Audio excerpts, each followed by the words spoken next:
Bom, vamos começar aqui falando dessa questão, que é uma questão do Enem. Eu só não me lembro o ano que ela caiu, porque eu não tive esse cuidado de colocar aqui o ano da questão, tá bom? Mas é uma questão recente.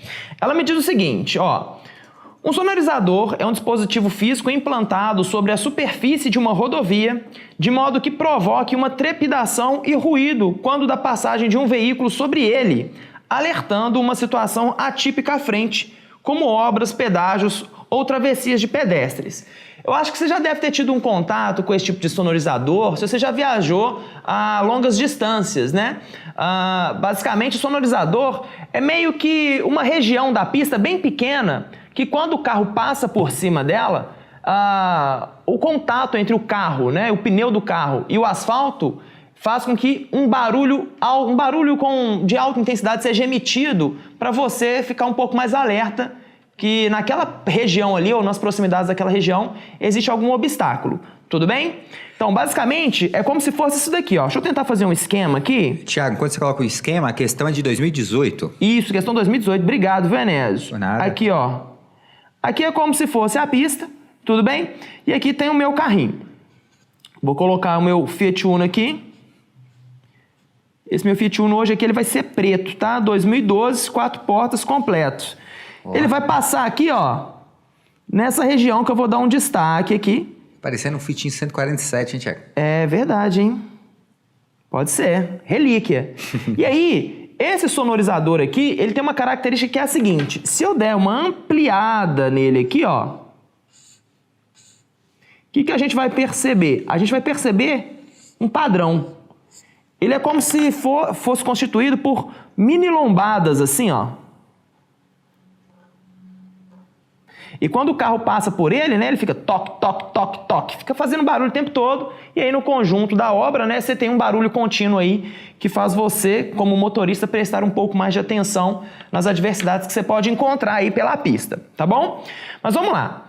Ele me fala assim, que ao passar sobre os sonorizadores, a suspensão do veículo sofre vibrações que produzem ondas sonoras, resultando em um barulho peculiar.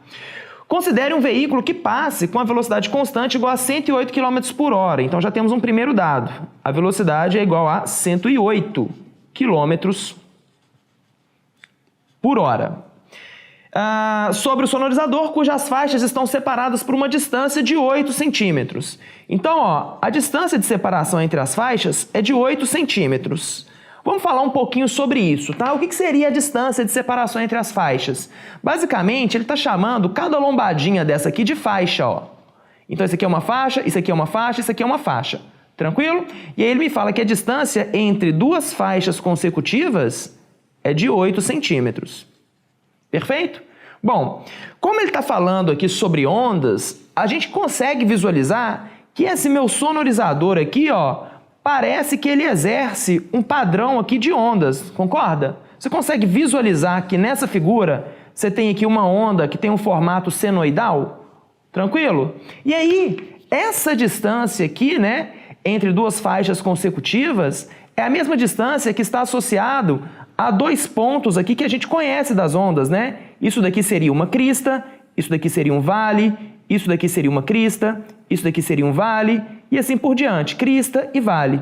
Essa distância é equivalente à distância entre duas cristas consecutivas da onda. E essa distância, ela tem um nome muito interessante para a gente saber, que é o tal do comprimento de onda, que a gente interpreta com a letra gama, que é o y ao gama não, lambda, que é o y ao contrário. Tudo bem? Então, ó, isso daqui, coloca aí, é o comprimento de onda.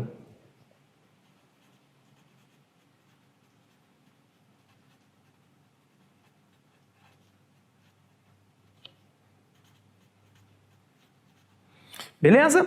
Bom, então ele já te deu aqui o comprimento de onda e a velocidade da onda associada aqui ao meu problema, tá? E ele me pergunta o seguinte: a frequência de vibração do automóvel percebida pelo condutor durante a passagem do sonorizador é mais próxima de... Bom, beleza, ele quer então a frequência de vibração.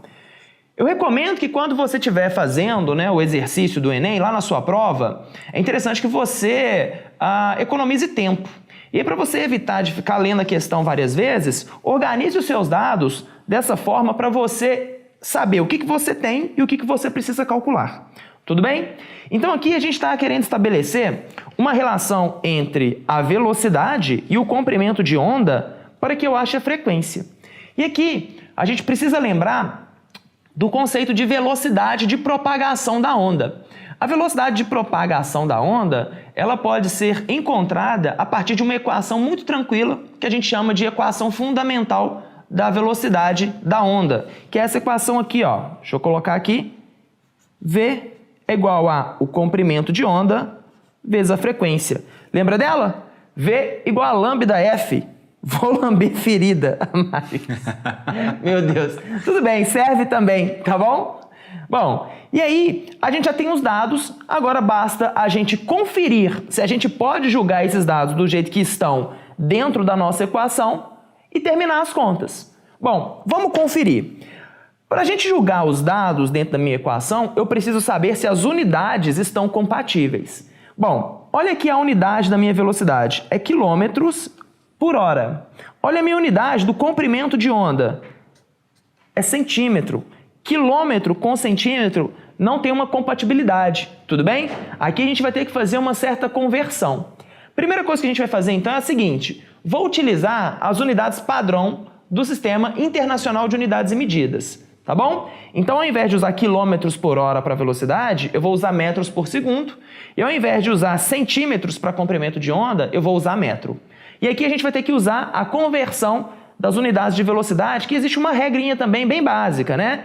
Para eu passar de quilômetro por hora para metro por segundo, basta a gente dividir por 3,6. E dividindo 108 por 3,6, a gente vai achar aqui um valor de 30 metros por segundo. Concorda? Bom, eu concordo. E aí o seu comprimento de onda, ele vai ter um tamanho de 8 centímetros, que quando a gente passa para metro, né, basicamente basta a gente voltar com a vírgula que está aqui, ó, 2 casas para a esquerda, tudo bem? Ou seja, aqui a sua vírgula está depois do 8, você volta uma casa, ela iria para a casa dos decímetros. Você volta mais uma casa, ela iria para a casa do metro. Então, o seu comprimento de onda, vou colocar ele aqui embaixo, ó, ele ficaria como 0,08 do metro. Voltei 2 casas com a vírgula, beleza? Mas aqui seria interessante a gente usar isso aqui, ó. 8 vezes 10 a menos 2 do metro. Isso é tranquilo para vocês? De fazer essa conversão? Deixar em notação científica? Bom, eu recomendo que você saiba muito bem fazer conversões de unidades, tá? Porque isso o Enem cobra bastante. Para você substituir nas equações. Bem como, recomendo também que você saiba um pouquinho transformar os números para notação científica, porque aí o cálculo fica mais rápido. Então, é interessante que a gente tenha atenção nessa frase que eu falei, que é a seguinte, o cálculo fica mais rápido. Não significa que seja mais fácil, tá? Mas fica mais rápido, você ganha tempo quando você vai simplificar alguns números envolvidos na conta. Então vamos lá.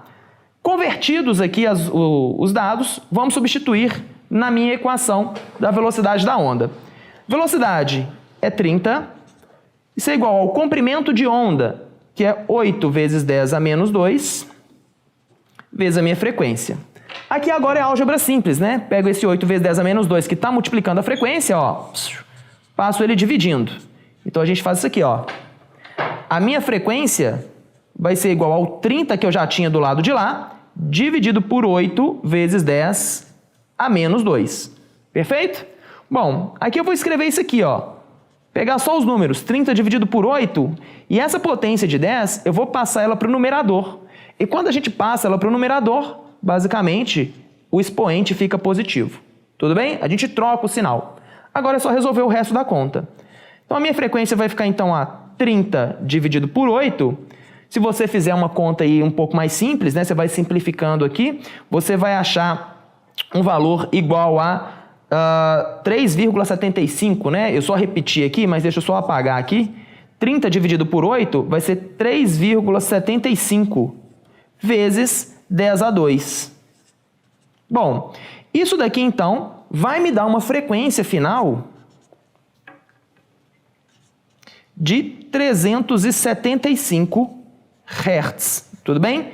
Porque aqui agora a gente está usando, dentro da unidade da frequência, a unidade de segundos associada aqui à velocidade, tá? Então, quando eu estou falando de oscilações por segundo, eu estou falando da unidade da frequência em Hertz, beleza? E aí, a nossa resposta vai ser a letra C,